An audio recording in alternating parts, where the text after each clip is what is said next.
Selamat datang di Beetle Channel, semoga kita bahagia. Jangan lupa subscribe, like, komen dan share agar channel ini semakin berkembang. Terima kasih. Novel Kekuasaan dan Kekayaan, Bab 142. Hahaha, tapi Xiao Bingmu masih sangat mumpuni. Bahkan kepala seksi Su yang sombong itu diusir olehnya. Unitnya sekarang disewakan kepada pasangan yang menjual pakaian di Jalan Heping Utara. Luan Xiaoping tercengang lagi. Kepala seksi Su, petugas pemerintah yang tinggal di atas. Xiao Bing telah mengusirnya. Apa artinya ini? Bagaimana cara Xiao Bing mengusir mereka? Namun sebelum dia sempat menanyakan lebih detail, tetangganya berkata, "Oh, sanak saudara saya ada di sini. Saya perlu mengambilnya di pintu masuk. Datanglah ke tempatku untuk minum teh saat kamu ada waktu luang." Luan Xiaoping yang kebingungan melanjutkan perjalanan pulang.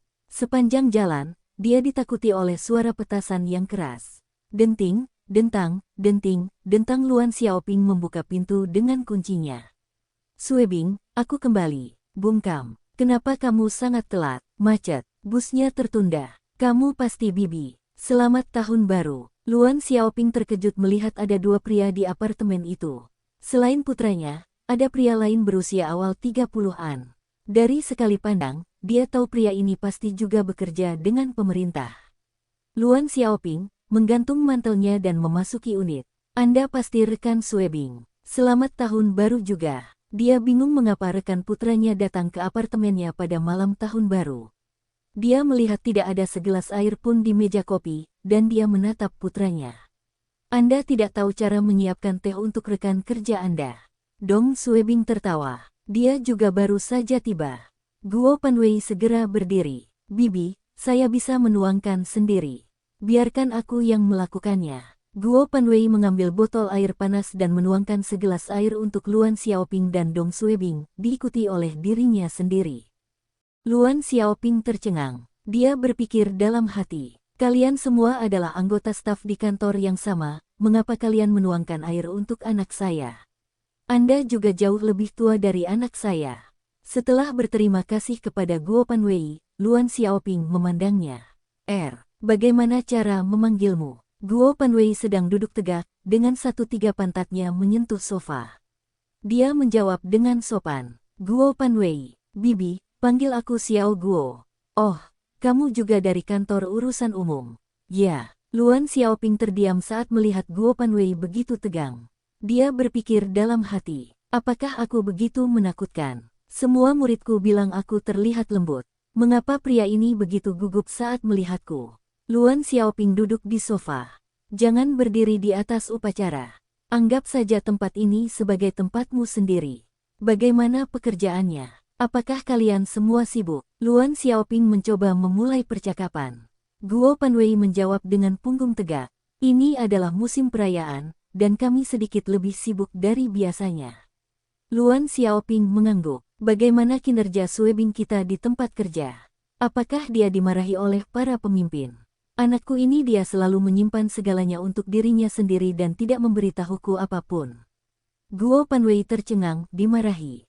"Bibi, siapa yang berani memarahi kepala Dong?" Guo Panwei berkata pada dirinya sendiri. Seseorang memarahi kepala Dong. Zhou Guoan dan Guo Sunji pernah memarahinya sebelumnya. Namun keduanya diundang untuk minum teh bersama Komisi Inspeksi Disiplin, dan tidak ada seorang pun yang melihat mereka setelah itu. Sejak kejadian itu, semua orang akan berpikir dua kali jika ingin memarahi kepala Dong. Giliran Luan Xiaoping yang terkejut. "Ketua Dong." "Apa Ketua Dong?" Guo Panwei terkejut. "Kamu tidak tahu apa yang harus aku ketahui?" Dong Sue Bing tertawa dan menepuk punggung tangan ibunya. "Bu, ibu sudah bekerja di desa dan belum kembali. Itu sebabnya aku belum memberitahumu. Aku ingin memberitahumu tentang hal ini ketika aku melihatmu. Saya sekarang wakil kepala kantor urusan umum dan bergabung dengan partai." "Oh, promosiku menjadi wakil kepala bagian telah dikonfirmasi kemarin. Saya sekarang dianggap sebagai kader pemerintah." Dia tidak memberitahu ibunya tentang pekerjaannya karena dia ingin memberinya kejutan. Dia sangat gembira saat melihat ekspresi wajah ibunya sekarang. "Hah?" Luan Xiaoping terkejut. "Kamu dipromosikan?" Guo Panwei menambahkan. "Bibi, Sejak Kepala Dong bergabung dengan Biro, kinerja tidak dapat dibandingkan. Tidak ada yang bisa mencapai hasilnya. Dia telah menyelesaikan tugas dan tugas yang mustahil. Bahkan jika Kepala Dong dipromosikan menjadi Kepala Seksi tidak, bahkan jika dia dipromosikan menjadi Wakil Direktur, tidak ada yang akan mengatakan apapun. Itu normal baginya untuk dipromosikan. Luan Xiaoping berusaha mencerna apa yang didengarnya. Hasil, dia mengenal putranya dengan baik. Sejak kecil, putranya kikuk dan tidak terlalu pintar. Hasil apa yang bisa dia dapatkan akan menjadi berkah jika dia tidak mendapat masalah. Dong Suebing tertawa. Bu, sebentar lagi akan ada lebih banyak orang yang datang. Mari kita bungkus pangsit. Pangsit yang saya bungkus terlalu jelek. Biarkan aku yang melakukannya. Biarkan aku yang melakukannya. Guo Panwei menawarkan diri dan berlari ke kamar mandi untuk mencuci tangannya. Setelah mencuci tangannya, dia membawa adonan pangsit dan isiannya ke dapur. Ketua Dong, Bibi sudah lama tidak kembali. Aku yakin kalian berdua punya banyak hal untuk dikatakan. Aku tidak akan mengganggu kalian berdua. Saya akan membungkus pangsit di dapur. Dong Suebing menghentikannya. Panwei, tidak perlu melakukan ini. Duduk, tidak apa-apa. Saya bebas hari ini dan mampir untuk melihat apakah ada yang bisa saya bantu. Tapi pangsit yang kubungkus mungkin tidak sebagus milikmu atau Bibi. Dong Suebing tertawa. Lihat dirimu. Anda datang ke tempat saya dan masih harus melakukan pekerjaan untuk saya. Tan Limei tersentak. Saudara Guo juga ada di sini. Maka saya tidak akan memiliki kesempatan untuk membuat Anda terkesan. Tidak, aku juga harus menemukan sesuatu untuk dilakukan. Dia melihat sekeliling dan kemudian memegang tangan Luan Xiaoping. Bibi, aku belajar pijatan dari ibuku. Biarkan aku memijat bahumu. Luan Xiaoping dengan cepat melambaikan tangannya. Tidak dibutuhkan, tidak dibutuhkan. Hehe, kemampuanku sangat bagus. Saya jamin Anda akan terkesan. Tolong beri saya kesempatan untuk tampil. Sun Zuang tidak pandai berkata-kata, tapi Tan Limei memiliki lidah yang manis. Setelah beberapa saat, dia menyuruh Luan Xiaoping duduk di sofa dan mulai memijat bahunya seperti seorang anak perempuan yang sedang memijat ibunya. Dia melanjutkan, Bibi, kulitmu sempurna. Bahkan anak muda seperti kami tidak dapat dibandingkan dengan warna kulitmu. Luan Xiaoping tertawa. Haha, umurku hampir 50 tahun. Bagaimana aku bisa dibandingkan dengan kalian semua? Umurmu hampir 50. Kamu tidak terlihat seusiamu. Saya masih mengira Anda berusia 40 tahun. Luan Xiaoping belum pernah mengalami perlakuan seperti ini sebelumnya. Dia tersenyum. Nak, kamu pasti lelah. Duduk dan minum air. Saya akan menyeduh teh. Tan Limei menjawab, saya tidak lelah. Aku masih harus memijat kakimu. Sun Zuang juga tidak tinggal diam. Dia mengambil sapu dan pengki dan mulai membersihkan rumah. Dong Suebing bertanya-tanya mengapa keduanya berusaha keras untuk menyenangkannya hari ini. Juga, mengapa mereka mendapat begitu banyak hadiah.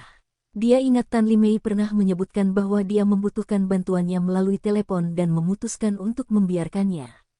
Bagaimanapun, ibunya telah bekerja keras hampir sepanjang hidupnya, dan dia akhirnya bisa membiarkannya menikmati hidup. Luan Xiaoping merasa nyaman dengan pijatan Tan Limei. Tidak hanya bahunya yang terasa nyaman, tetapi hatinya juga terasa nyaman. Dia akhirnya yakin putranya telah menjadi pejabat pemerintah. Orang-orang membawakannya hadiah dan menuangkan air dan teh. Seseorang membantunya. Tan Limei tersentak. Saudara Guo juga ada di sini. Maka saya tidak akan memiliki kesempatan untuk membuat Anda terkesan. Tidak, aku juga harus menemukan sesuatu untuk dilakukan. Dia melihat sekeliling dan kemudian memegang tangan Luan Xiaoping. Bibi, aku belajar pijatan dari ibuku. Biarkan aku memijat bahumu. Luan Xiaoping dengan cepat melambaikan tangannya. Tidak dibutuhkan, tidak dibutuhkan. Hehe, kemampuanku sangat bagus. Saya jamin Anda akan terkesan. Tolong beri saya kesempatan untuk tampil. Sun Zuang tidak pandai berkata-kata, tapi Tan Limei memiliki lidah yang manis. Setelah beberapa saat, dia menyuruh Luan Xiaoping duduk di sofa dan mulai memijat bahunya seperti seorang anak perempuan yang sedang memijat ibunya. Dia melanjutkan, Bibi, kulitmu sempurna. Bahkan anak muda seperti kami tidak dapat dibandingkan dengan warna kulitmu. Luan Xiaoping tertawa. Haha, umurku hampir 50 tahun. Bagaimana aku bisa dibandingkan dengan kalian semua? Umurmu hampir 50. Kamu tidak terlihat seusiamu. Saya masih mengira Anda berusia 40 tahun. Luan Xiaoping belum pernah mengalami perlakuan seperti ini sebelumnya. Dia tersenyum. Nak, kamu pasti lelah. Duduk dan minum air. Saya akan menyeduh teh. Tan Limei menjawab, saya tidak lelah. Aku masih harus memijat kakimu. Sun Zuang juga tidak tinggal diam. Dia mengambil sapu dan pengki dan mulai membersihkan rumah. Dong Suebing bertanya-tanya mengapa keduanya berusaha keras untuk menyenangkannya hari ini. Juga, mengapa mereka mendapat begitu banyak hadiah. Dia ingat Tan Limei pernah menyebutkan bahwa dia membutuhkan bantuannya melalui telepon dan memutuskan untuk membiarkannya. Bagaimanapun, ibunya telah bekerja keras hampir sepanjang hidupnya, dan dia akhirnya bisa membiarkannya menikmati hidup. Luan Xiaoping merasa nyaman dengan pijatan Tan Limei. Tidak hanya bahunya yang terasa nyaman, tetapi hatinya juga terasa nyaman. Membungkus pangsit, memijat bahunya dan salah satu dari mereka sedang menyapu lantai.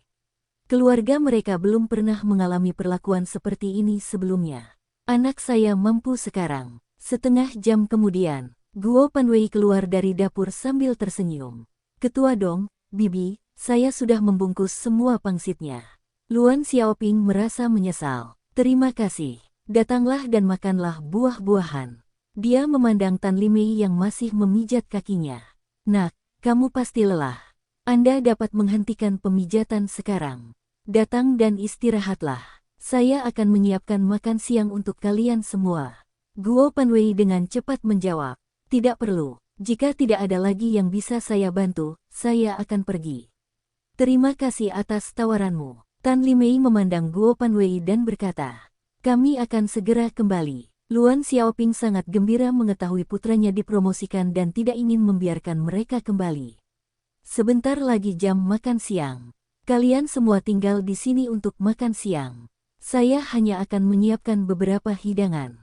Guo Panwei, Tan Limei, dan Sun Zuang memandang Dong Suebing. Semuanya juga ingin tinggal lebih lama. Ini bukan tentang makan siang. Ini tentang sikap. Hanya para pembantu pemimpin yang dipercaya yang dapat diundang untuk makan bersama anggota keluarga pemimpin. Terlebih lagi, hari ini adalah malam tahun baru Imlek. Jika mereka bisa makan malam bersama pemimpin dan keluarganya hari ini, itu berarti mereka adalah bawahannya yang terpercaya. Dong Suebing melambaikan tangannya. Jika kalian semua ada urusan yang harus diselesaikan di rumah, silakan. Ini tahun baru Imlek, dan keluarga lebih penting. Jika kalian semua tidak mempunyai sesuatu yang penting, tinggallah untuk makan siang. Bagaimanapun, kita semua adalah satu keluarga. Setelah mengatakan ini, Dong Suebing merasa senang. Bersambung, terima kasih telah menyaksikan dan mendukung channel ini.